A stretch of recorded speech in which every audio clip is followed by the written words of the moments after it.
जय हिंद साथियों, स्वागत है आपको यूट्यूब चैनल सक्सेस की 92 में। साथियों, वर्दी का सपना आप अगर देख रखे हैं तो आपके सपनों को साकार करने के लिए सक्सेस की 92 लगातार आप लोग को एप्लीकेशन के जरिए, यूट्यूब के जरिए लगातार आप तक हर एक महत्वपूर्ण चीज जो है पहुंचा रहा है। साथियों, अगर बात करेंगे बिहार पुलिस में तो 21,931 पदों के लिए जो आवेदन शुरू है, अभी आवेदन की प्रक्रियाएं चल रही है और इसको यदि आप लोग चाहते हैं कि निश्चित रूप से यदि आपको आसानी से सफलता मिले, चूंकि सबसे अधिक पद इस बार आया है, तो आसानी से सफलता यदि चाहिए तो निश्चित रूप से सक्सेस की 92 को ज्वाइन कर लीजिए। नीचे जो नंबर चल रहा है उस पर कॉल करिए। 2.5 से 3 घंटों की प्रत्येक दिन लाइव क्लास चल रही है। एक दिन के एक दिन बाद करके आपको लगातार टेस्ट का आयोजन किया जा रहा है। आप लोग अधिक से अधिक लोग तक शेयर करिए, जानकारी दीजिए सब लोग को, सब लोग आकर के जुड़िए और एकदम बेहतरीन तैयारी 100% 60 दिनों के अंदर मिशन मोड में आपकी कक्षा का जो है एकदम पूरा सिलेबस को कंप्लीट करा दिया जाएगा। आइए शुरुआत करते हैं पहले प्रश्न से, चूंकि थोड़ा सा जो है प्रयास करेंगे कि कम समय आप लोग का ले, 30 मिनट के अंदर 40 प्रश्नों को कंप्लीट करा पाए। देखिए, पहला प्रश्न है, तने की कटाई का प्रयोग निम्नलिखित में से किसे पुनः उगाने के लिए किया जाता है? सब पर ध्यान दीजिएगा। पुनः उगाने के लिए तने को काटा जाता है। किसको? देखिए, कपास नहीं काटा जाता है, कपास से तो रुई मिलता है ना। रुई का प्रयोग कहां करते हैं हम लोग? तो ये तो वस्त्र निर्माण में करते हैं, कपड़े का निर्माण में करते हैं, वस्त्र निर्माण में करते हैं। साथ ही साथ इसका जो उपयोग किया जाता है जब घाव घोष वगैरह हो जाता है, किसी प्रकार की कोई समस्याएं हो जाती है, कटफट जाता है, तो वहां पर भी इसका प्रयोग किया जाता है। इससे उसमें क्या होता है? राहत मिलता है, आराम मिलता है। केला की तो बात ही छोड़ दीजिए। पटसन है गन्ना। गन्ना सबसे ज्यादा यहाँ पर क्या है? पुनः गन्ना को देखते हुए एक बार, दो बार, तीन बार काटा जाता है। अगर किसानी भाषा कहें, एक बार काटता है तो कहा जाता है कि ये पहली बार है, और दोबारा काटा जाता है तो कहता है दोजी हो गया, तिबारा काटा जाता है कहता तेजी है। इस तरह से दो बार, तीन बार काटा जाता है और पुनः उगता है। तो ये आपका गन्ना सही आंसर हो जाएगा। आइए बात कर लेते हैं दूसरे प्रश्न से। दूसरा प्रश्न हमारा क्या है? दूसरा प्रश्न बताएंगे क्या है। देखिए, एड्स, ये बहुत खतरनाक बीमारी है, इसको तो आप लोग जानते ही हैं, और नहीं जानते हैं तो जान लीजिए आज। एड्स जो है ये अनैतिक यौन संबंध से होता है। किससे होता है? अनैतिक यौन संबंध से। अनैतिक यौन संबंध का मतलब होता है, जानते ही है, कि जो मान लीजिए कि कुछ ऐसे मतलब तत्व हो जाते हैं, ऐसे लोग हो जाते हैं जो मतलब अलग अलग पुरुषों के साथ, अलग अलग महिलाओं के साथ संबंध बनाते हैं। तो इस स्थिति में अगर कोई व्यक्ति एड्स से पीड़ित है या कोई औरत एड्स से पीड़ित है और उसके साथ कोई स्वस्थ व्यक्ति भी अगर सहवास कर लेता है, तो उस स्थिति में क्या होता है? उसे भी एड्स हो जाता है। एड्स का पूरा नाम अगर कहेंगे तो एक्वायर्ड इम्यूनो डिफिशियंसी सिंड्रोम होता है। यानी आपका सही हो जाएगा कौन सा? एक्वायर्ड इम्यून डिफिशियंसी सिंड्रोम, यानी कि ये हो जाएगा आपका फुल फॉर्म। ये होता किससे है? ये HIV वायरस की वजह से होता है। HIV मतलब ह्यूमन इम्यूनो वायरस होता है। HIV वायरस की वजह से होता है और इसका जो है अभी तक कहा जाए तो ला इलाज बीमारी है। क्या है? ला इलाज बीमारी है। इसको जो है, इसको कम किया जा सकता है, इसको थोड़ा सा रोका जा सकता है, लेकिन समाप्त नहीं किया जा सकता है। अगर आदमी किसी को ये हो जाता है तो वजन घटने लगता है, कई तरह की समस्याएं हो जाती है, जो बीमारी होता है वो ठीक नहीं होता है, धीरे धीरे जकड़ लेता है बीमारी सब। अब इसके लिए बचना कैसे होता है? तो बचने के लिए आप क्या करना है कि जब भी सुई लें तो नई सुई का प्रयोग करें, जब भी ब्लेड का इस्तेमाल करें तो नए ब्लेड का इस्तेमाल करें। ठीक है? जो भी चीजें हैं जो आपके शरीर में, जहां पर भी मान लीजिए ब्लड आप किसी से लेते हैं या किसी को देते हैं, तो वहां पर भी HIV टेस्ट करवा करके देना चाहिए। तो ये सब जो है सावधानियां है। 1 दिसंबर को आपको एड्स दिवस मनाया जाता है। 1 दिसंबर को प्रत्येक साल एड्स दिवस मनाया जाता है। और एड्स जो है ये आपको किससे होने वाला बीमारी है? ह्यूमन इम्यूनो वायरस, यानी विषाणु से होने वाला है बीमारी। ये किससे होने वाला है? विषाणु से होने वाला है। तो इन सभी बातों को ध्यान रखिएगा। तो एड्स से जुड़े कुछ भी पूछेगा आप छोड़ करके नहीं आइएगा। बिल्कुल, अगर अच्छा लग रहा हो, समझ में आ रहा हो तो लाइक करिए और दोस्तों के साथ शेयर करिए, सभी दोस्तों के साथ, सभी ग्रुपों में शेयर करिए। इतना तो कर सकते हैं। चलिए साथियों, दूध के फटने पर कौन सा एसिड उत्पन्न होता है? एसिड मतलब होता है अम्ल, आप तो जानते ही है। और दूध जब फटता है तो खट्टा हो जाता है। अब स्वाद में क्या होता है? खट्टा होता है। बिल्कुल सही बात है। तो ये लैक्टिक एसिड आप लोग जानते ही होंगे कि दही में क्या पाया जाता है? तो लैक्टिक एसिड पाया जाता है। दही में क्या पाया जाता है? लैक्टिक एसिड पाया जाता है। जब भी पूछा जाएगा दूध के फटने से, तो वो दूध से फटेगा तो वो क्या होगा? दही का रूप ही एक प्रकार से लेता है और वो क्या हो जाता है? लैक्टिक एसिड उसमें बनता है। क्या बनता है? लैक्टिक एसिड बनता है। तो हमें क्या छापना है? दूध वाले में लैक्टिक एसिड छापना है। अच्छा, टार्टरिक एसिड किसमें पाया जाता है? बता दीजिए आप लोग हमें कमेंट करके। एसिटिक एसिड तो जानते हैं नींबू, संतरा, इन सब में पाया जाता है, और टार्टरिक एसिड किस में पाया जाता है ये हमें कमेंट करके जरूर आप लोग बताइएगा। चलिए, कुछ आप लोग के ऊपर भी छोड़ देते हैं। आ जाइए, संतरे। संतरे में जो है प्रबलता की बात हो रही है। देखिएगा, संतरे किसके प्रबल स्रोत है? संतरा में कौन सी पाया जाता है? देखिए, संतरा चूंकि क्या होता है, थोड़ा सा खट्टा, थोड़ा सा मीठा होता है, तो थोड़ा सा खट्टा की बात हम कर लेते हैं। और जब खट्टा होता है इसमें क्या पाया जाता है? ये विटामिन ही पाया जाता है। विटामिन पाया जाता है। और विटामिन कौन सा पाया जाता होगा सो बता दीजिए। विटामिन सी पाया जाता है। खट्टे पदार्थ में विटामिन सी पाया जाता है। तो कार्बोहाइड्रेट का सबसे अच्छा स्रोत क्या होता है? तो चावल होता है आपका।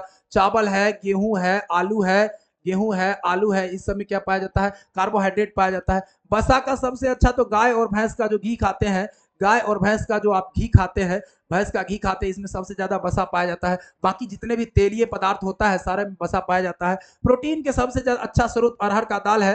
अरहर का दाल है आपका, अरहर का दाल है, सोयाबीन है, सोयाबीन है, ये सब प्रोटीन का सबसे अच्छा स्रोत है।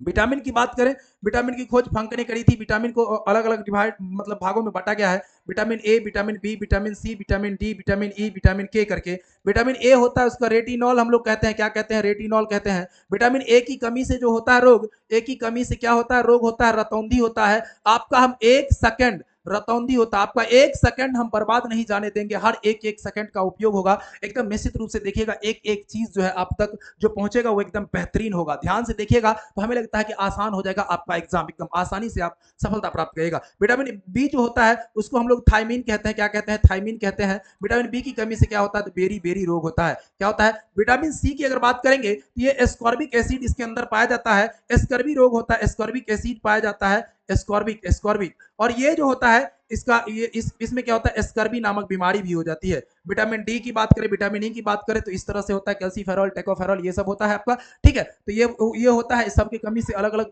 रोग भी होता है, ठीक है। चलिए इन बातों को फिर देखेंगे आगे और डिटेल्स में। चलिए आगे बढ़ जाते हैं। अगला प्रश्न हमारा क्या कहता है, देखिए अगला प्रश्न नंबर हमारा 5 कहता है। 5 नंबर क्या कहता है, निम्नलिखित में से किसमें अपरंपरागत का मतलब होता है गैर परंपरागत। अपरंपरागत मतलब क्या होगा, गैर परम परागत, ठीक है, इस तरह से लिख लीजिए, गैर परंपरा ऐसे होना चाहिए।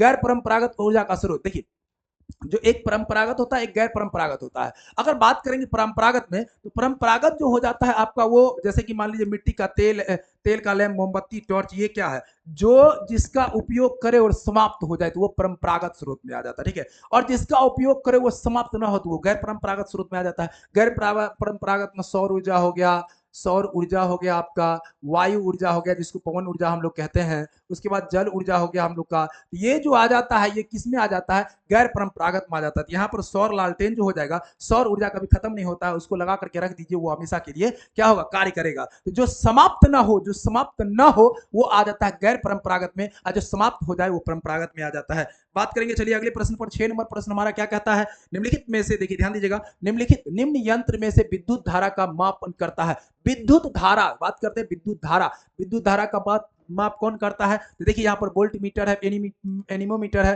कंप्यूटर है और आमीटर है। क्या सही क्या आंसर हो जाएगा, तो बिल्कुल याद रखिएगा जो विद्युत धारा की माप करती है वो ए मीटर के द्वारा किया जाता है, ए मीटर के द्वारा किया जाता है। और वो वोल्ट जो होता है, वोल्ट मीटर जो होता है ये विभवांतर की माप करती है, विभवांतर, विभवांतर का। विद्युत धारा जो होता है आपका, विद्युत धारा किससे माप किया जाता है, तो ए मीटर के द्वारा विद्युत धारा की माप की जाती है, याद रखिएगा, ठीक है। चलिए विभवांतर के द्वारा क्या होता है, विभवांतर जो होता है वो वोल्ट मीटर का माप करता है। कंप्यूटर का आप जानते हैं, कंप्यूटर के खोजकर्ता कौन थे, चार्ल्स बेबेज थे। कौन थे, चार्ल्स बेबेज, यानी कंप्यूटर के निर्माण करता। डायनेमो वह यंत्र है जो निम्न में से परिवर्तित करता है। देखिए डायनेमो, डायनेमो की बात हो रही है, खूब पूछता है ये प्रश्न, ये खूब पूछा जाता है, डायनेमो क्या करता है, ठीक है। डायनेमो का क्या काम है, डायनेमो का एक ही काम है, वो काम है यांत्रिक ऊर्जा को विद्युत ऊर्जा में परिवर्तित करना। ध्यान रखिएगा ये क्या है, यांत्रिक ऊर्जा को विद्युत ऊर्जा में। इसी का ठीक उल्टा होता है विद्युत मोटर। इसका क्या होता है उल्टा, विद्युत मोटर। आपको पूछा जाएगा विद्युत मोटर, विद्युत मोटर और डायनेमो एक दूसरे उल्टा होता है। डायनेमो क्या है, विद्युत, डायनेमो क्या है, यांत्रिक ऊर्जा को विद्युत ऊर्जा बदलता है। और विद्युत मोटर क्या है,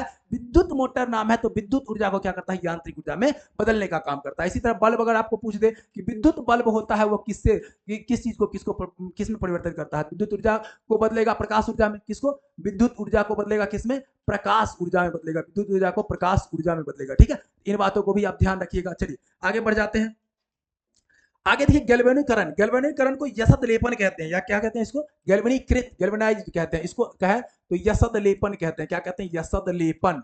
और यसद लेपन क्या होता है, ये क्या होता है, गैल्वेनीकृत यानी यसद लेपन क्या होता है, ये होता है जस्ता का परत चढ़ाना। जस्ता का परत चढ़ाइएगा किसी लोहा पर, किसी जो भी पत्थर है, जिन चीजों पर भी यदि आप जस्ता का परत चढ़ाते हैं इसी को कहा जाता है गैल्वेनीकरण कहा जाता है। क्या कहा जाता है, गैल्वेनीकरण। जस्ता का परत चढ़ा मतलब वो गैल्वेनाइजेशन हो गया, गैल्वेनीकरण हो गया, ठीक है। आ जाइए आगे बढ़ जाते हैं, अगले प्रश्न को देख लेते हैं। अगला प्रश्न है, पृथ्वी में उपलब्ध सबसे कठोरतम पदार्थ, ये तो जानते ही है, हीरा सबसे ज्यादा कठोर होता है। सबसे ज्यादा क्या होता है, इसका अपवर्तनांक ज्यादा होता है, 2.42 होता है, 2.42 होता है। सबसे अधिक अपवर्तनांक इसी का होता है, सबसे अधिक। इसी की वजह से ये क्या होता है, कठोर होता है हीरा, ठीक है। अब देखिए हीरा के साथ साथ एक ग्रेफाइट भी होता है जो कि कार्बन के 2 अपरूप है। क्या है, ग्रेफाइट। ये एकदम मुलायम होता है, कार्बन के ही दोनों अप्रूप है, लेकिन एक क्या है कठोर और एक क्या है मुलायम। ये क्या होता है सुचालक भी होता है, ग्रेफाइट क्या होता है सुचालक भी होता है, इसे भी आप ध्यान रखिएगा, इसे भी ध्यान रखिएगा। प्लेटिनम जो होता है ये भारी धातु के रूप में जाना जाता है, भारी धातु के रूप में। और इसका जो उपयोग होता है प्लेटिनम का उपयोग क्या होता है बताएंगे कोई साथी, प्लेटिनम का उपयोग क्या होता है? तो प्लेटिनम का उपयोग जैसे कंप्यूटर है, लैपटॉप है, इसका जो हार्ड डिस्क का निर्माण होता है, किसका? हार्ड डिस्क, हार्ड डिस्क का निर्माण जो होता है, हार्ड डिस्क नाम सुने होंगे, हार्ड डिस्क होता है कंप्यूटर में, लैपटॉप में, इन सब में। तो हार्ड डिस्क का जो निर्माण होता है वो हार्ड डिस्क किससे होता है? ये प्लेटिनम से निर्माण होता है। सबसे अगर भारी धातु आपको पूछ दे, सबसे भारी धातु अगर पूछ दे आपको, तो इसका नाम होता है ऑस्मियम। क्या नाम होता है? ऑस्मियम नाम होता है, ऑस्मियम। और सबसे हल्की धातु अगर पूछ दे आपसे, हल्की धातु पूछ दे तो लिथियम होता है। क्या होता है? लिथियम होता है, सबसे लिथियम होता है, इस बात को भी ध्यान रखिएगा। सोना तो जानते ही, शुद्ध सोना 24 कैरेट का होता है। कितने का होता है? शुद्ध सोना 24 कैरेट का होता है। और जो बनता है आभूषण के लिए वो आपको 20 से 22 कैरेट का होता है, उसमें मिलाया जाता है, मिक्स रहता है सोना। ठीक है, चलिए, सोना के अंदर और भी चीजें मिक्स हो जाती है, इन सब चीजों को ध्यान रखिएगा। धातु में और भी चीजें याद रख सकते हैं आप, और भी चीजें क्या क्या याद रख सकते हैं, जैसे सोडियम को क्या चाकू से काटा जाता है, सोडियम और पोटेशियम को चाकू से काटा जाता है, सोडियम को क्या क्या केरोसिन में डुबा करके रखा जाता है, इन सबको भी ध्यान में रख सकते हैं। आइए, वाशिंग सोडा किसका सामान्य नाम है? वाशिंग सोडा यानी धोने वाला सोडा, नाम से समझिए धोने वाला, धोने वाला सोडा। धोने वाला सोडा जो हो गया उसका सूत्र होता है Na2CO3 इंटू 10H2O। अब इसको अगर जल को छोड़ भी दीजिए तो NO2CO3 मतलब सोडियम कार्बोनेट हो जाता है, ये आपका सोडियम कार्बोनेट हो जाएगा, सी आंसर। अगर बात करेंगे ये आपका सोडियम बाइकार्बोनेट का, तो NaHCO3 होता है, ये सोडियम बाइकार्बोनेट होता है, और ये खाने वाला सोडा के रूप में जाना जाता है, खाने वाला सोडा के रूप में जाना जाता है। खाने वाला सोडा NaHCO3 और धोने वाला सोडा Na2CO3। Na2CO3 क्या हो गया? धोने वाला सोडा, और NaHCO3 क्या हो गया? खाने वाला सोडा। आगे बढ़ जाते हैं, फटाफट देख लेते हैं। भाप इंजन का आविष्कार किसके द्वारा किया गया था? भाप इंजन का आविष्कार किसके द्वारा? तो वाट, नाम सुने हैं, जेम्स वाट के द्वारा भाप इंजन का आविष्कार किया गया था। किसके द्वारा? किसके द्वारा? जेम्स वाट के द्वारा किया गया था। ठीक है, चलिए आगे बढ़ जाते हैं। न्यूटन साहब के बारे में तो आप जानते ही है, इतना जबरदस्त इन्होंने कार्य किया है जो नहीं पूरा दुनिया न्यूटन साहब को जानेगा। संक्षिप्त रूप से पीएसएलवी का अर्थ देखिए, पीएसएलवी को कहते हैं पोलर सैटेलाइट लॉन्च व्हीकल। क्या कहते हैं? PSLV, polar satellite launch vehicle. तो पीएसएलवी जो होता है आपको, PSLV polar satellite launch vehicle जो होता है, इसकी अगर बात करेंगे, जो पीएसएलवी जो होता है, ये पीएसएलवी XLC जो 11 था, ये आपको जो आपको अगस्त 2008 में, किसमें?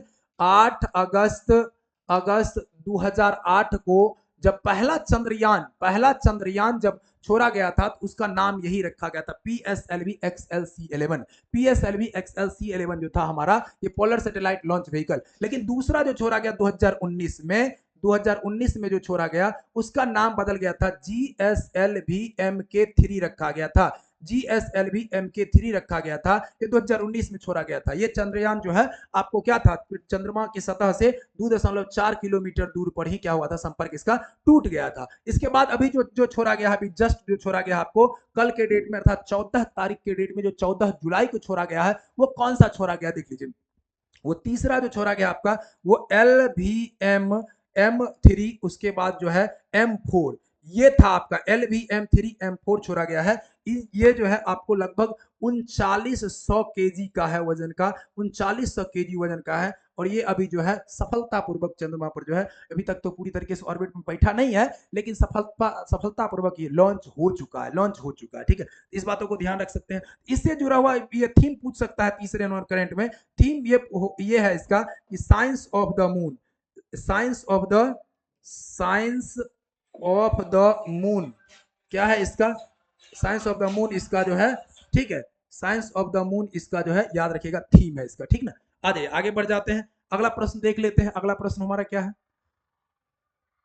अगला प्रश्न हमारा यह है, देखिए अगला प्रश्न क्या कहता है, जब किसी माध्यम का ताप बढ़ता है तो उस माध्यम में प्रकाश का वेग क्या होता है? ताप के बढ़ने से प्रकाश के वेग पर कोई मतलब कोई प्रभाव नहीं पड़ता है, यानी अपरिवर्तित रहेगा। ताप के बढ़ने से क्या होगा आपको? ताप के बढ़ने से प्रकाश के वेग में कोई परिवर्तन नहीं होगा, अपरिवर्तित हो जाएगा। आगे बढ़ जाते हैं। मुख्यतः ग्लोबल वार्मिंग के लिए, देखिए ग्लोबल वार्मिंग के लिए अगर बात करें, ग्लोबल वार्मिंग का मतलब क्या है? पृथ्वी पर का ताप जो बढ़ रहा है, ताप बढ़ रहा है।